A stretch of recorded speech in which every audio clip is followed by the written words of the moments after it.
Sisyphus was a king who genuinely believed he was smarter than the gods. And for a long, long time, he was absolutely right. He ruled a small, dusty city by the sea called Corinth, or Ephyra back then.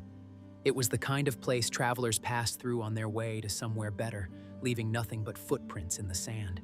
He wasn't strong, he wasn't blessed by any deity, and his army was a joke compared to the titans of the age. But Sisyphus had a mind that worked like a clock, precise and relentless. He used it the way other kings used iron. Most kings built massive walls to keep enemies out. Sisyphus built puzzles. He understood that information was the only currency that never devalued. In a world where heroes were strangling lions and gods were throwing lightning, Sisyphus was just watching. He noticed things others missed. He saw the patterns in the tide and the nervous look in a traveler's eye. He was playing a different game entirely. While others sought glory and blood, he sought leverage. He knew that even the most powerful being has a handle you can use to pull them where you want. He was patient. He waited for the gods to slip up, because they always do. They are chaotic, driven by lust and ego. Sisyphus, however, was driven by logic. It was an unfair match from the start. One afternoon, the river god Sisyphus came through the city, frantic and desperate. His daughter, Aegina, had vanished into thin air. Sisyphus had seen exactly what happened from his high terrace. He'd seen Zeus, in the form of a massive eagle with feathers like polished bronze, swooping down and snatching her. Most mortals would have looked away, terrified of catching the eye of the king of Olympus. Sisyphus just calculated the value of what he'd witnessed. When Sisyphus asked for help, Sisyphus didn't give it for free. He wasn't a hero, he was a strategist. He told the god, "Give my city a spring that never runs dry and I'll tell you where she is." Sisyphus agreed instantly. Pure, cold water began to bubble up in the center of the dusty city, a miracle of life in a barren land. Sisyphus kept his end of the bargain. He pointed his finger toward the mountain where Zeus was hiding. It was a massive gamble.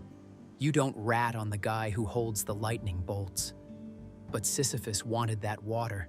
He wanted his city to thrive, and he wanted to prove he could negotiate with a god on equal terms.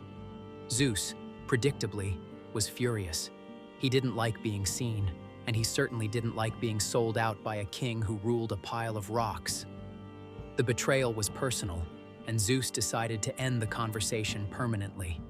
Zeus sent Death himself, Thanatos, down to the world. This wasn't a metaphor. This was a tall, grim figure walking up the front steps of the palace to drag Sisyphus to the underworld. Most men, faced with the literal end of their existence, would have run or begged. Sisyphus just smiled and invited Death inside for a chat. He told Thanatos he had a gift, a pair of magical chains crafted by the gods themselves. He looked at the chains and then at Death with a look of pure, feigned curiosity. He asked Thanatos if even the master of the end could be bound by such craftsmanship. It was flattery, thick and sweet, dressed up as intellectual wonder. Thanatos had never been challenged like this. He was used to screams and silence, not academic interest. To prove his own power, Thanatos agreed to a demonstration. He let Sisyphus clasp the cold, heavy iron around his wrists. The moment the lock clicked, the atmosphere in the room changed. Sisyphus stepped back, his smile turning into a sharp, cold grin. Thanatos tried to move and couldn't. He was the anchor of the world's end, and now he was anchored to a chair in a small palace. Sisyphus didn't kill Death, he just put him in a box. He'd done the impossible. He had stopped the clock for everyone. For days, then weeks, the world simply broke. Old men who were supposed to have passed in their sleep just kept breathing, their eyes cloudy but their hearts stubbornly beating. Soldiers in the middle of a war found that no matter how many times they were run through with spears, they just stood back up. It was a nightmare of immortality.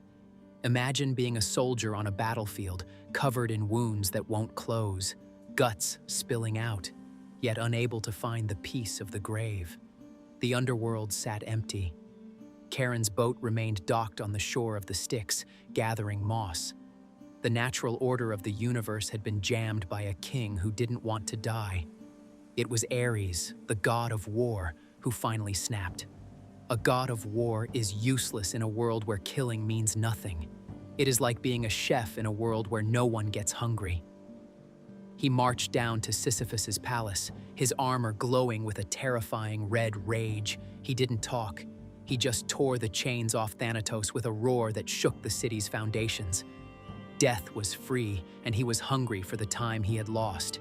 He grabbed Sisyphus by the collar, dragging him down into the dark. This time, there was no room for chains. The king was finally going to face the dark he had cheated for so long.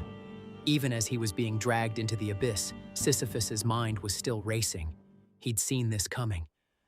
Before Thanatos arrived the second time, Sisyphus had given his wife, Merope, a very specific, very strange instruction. Do not perform my funeral rites.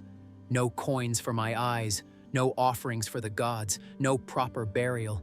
Just throw my body into the street like trash. When he arrived in the underworld and stood before Persephone, queen of the dead, he didn't look like a king. He looked like a beggar. He didn't ask for mercy. He complained.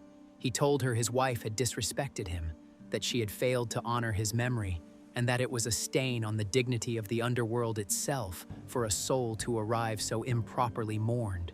He acted offended on Persephone's behalf, knowing she took her role seriously. He asked for permission to return to the surface just for 3 days to punish his wife and set the ritual right. Persephone, who valued the traditions of the dead above all else, felt the insult. She nodded. She let him go. Sisyphus walked back into the sunlight, his lungs filling with air that should have been denied to him. He was a free man once again, and he had no intention of keeping his word to a queen. Sisyphus went home, hugged his wife, and stayed. He lived for years after that. He grew old in his own bed, watching his children grow and his city prosper by the spring he had stolen. He sat on his porch and watched the sun set over the sea he had nearly left forever. Imagine the sheer audacity it takes to look at the underworld and say no twice. He had tricked the god of death and the queen of the dead. He had won, or so he thought. The gods don't forget. They are eternal. They can afford to wait. They watched him age. They watched his hair turn white and his skin grow thin. They weren't in a hurry. They were busy designing something special for him. They realized that a man who could talk his way out of anything couldn't be held by walls or words. Chains were a joke to him. Pleading was a tool he used against others.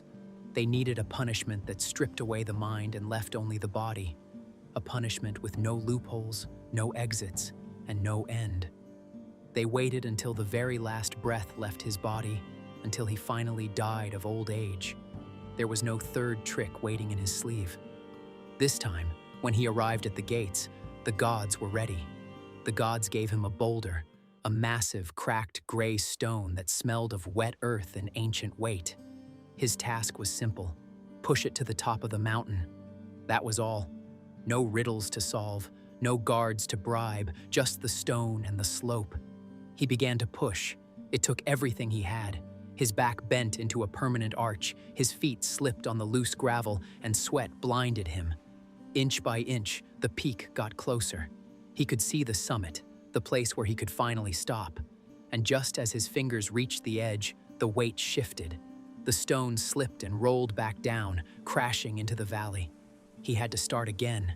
This is the part people know, but they miss the point. The gods chose this because Sisyphus spent his life looking for the gap in the system. So they built a task with no gap. No clever word moves a boulder. No deal skips a step. It is the most honest punishment in mythology. It isn't fire or monsters. It's just the same exhausting motion over and over, forever. The man who tried to be more than a man was reduced to a machine. And yet, some say that as he walks back down to the valley to start again, he is still the master of his soul, because he knows the gods can't break his will, only his back. He has all of eternity to think about the spring that never runs dry.